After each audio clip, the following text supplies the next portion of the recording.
Juste le temps pour nous de découvrir la Côte d'Azur comme on l'aime, comme Jean-Marc, notre chroniqueur, l'aime aussi. Il nous fait découvrir souvent de bien charmants personnages qui travaillent et qui ont une passion sur la Côte d'Azur. C'est encore le cas aujourd'hui, mon cher Thierry. Bien sûr, de bien charmants personnages avec de bien charmants endroits aussi. C'est vrai. Et Jean-Marc, dont on le sait maintenant, il ne mourra jamais de faim, puisque si jamais un jour cette terre devait devenir aride de toute nourriture, il pourrait toujours manger des fleurs, puisqu'il va nous expliquer que certaines fleurs sont comestibles, bleues, et c'est parti pour la séance dégustation. Ah ben, on y va, table. et c'est parti avec Jean-Marc, c'est ma Côte d'Azur, Jean-Marc Nobilet.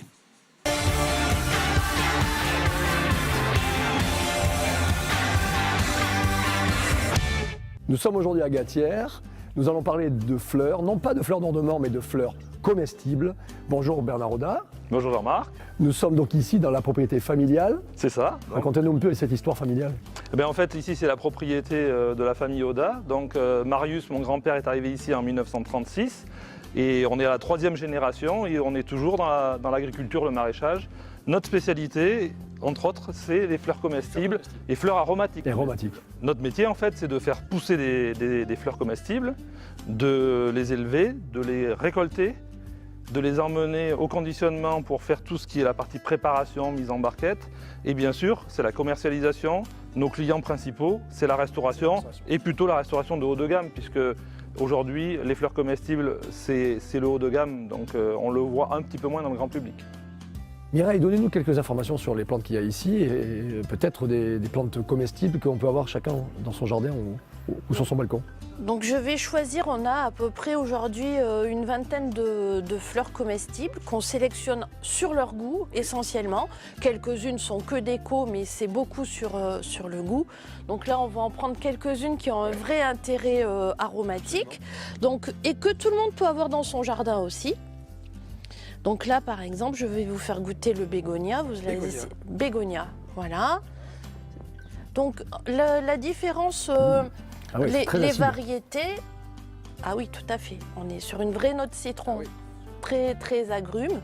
Donc c'est quelque chose qu'on peut utiliser soit sur des salades de fruits, sur des desserts, mais aussi on peut l'utiliser avec du foie gras parce qu'on va amener une petite note acide sur un mets qui est plutôt doux et accompagné de vin aussi doux. Donc là on amène une autre note, ce qui est toujours intéressant pour le palais d'associer des notes totalement différentes. Ah parfait, parfait. Donc ce qui fait la différence entre nos plantes qui sont comestibles et celles que vous avez en jardinerie, c'est pas du tout la variété qui est la même, c'est simplement la méthode de culture et il ne faut pas utiliser de pesticides avant de consommer les plantes de façon à ne pas avaler des pesticides. Alors là c'est la capucine, je reconnais.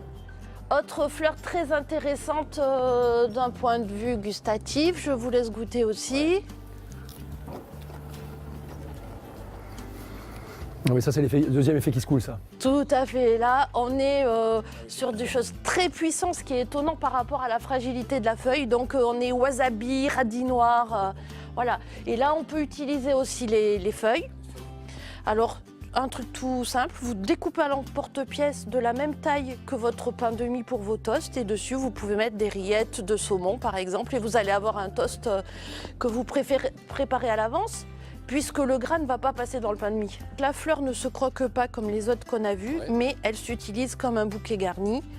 On fait une infusion avec les fleurs et on fait cuire son risotto à l'intérieur. Comment ça s'appelle ?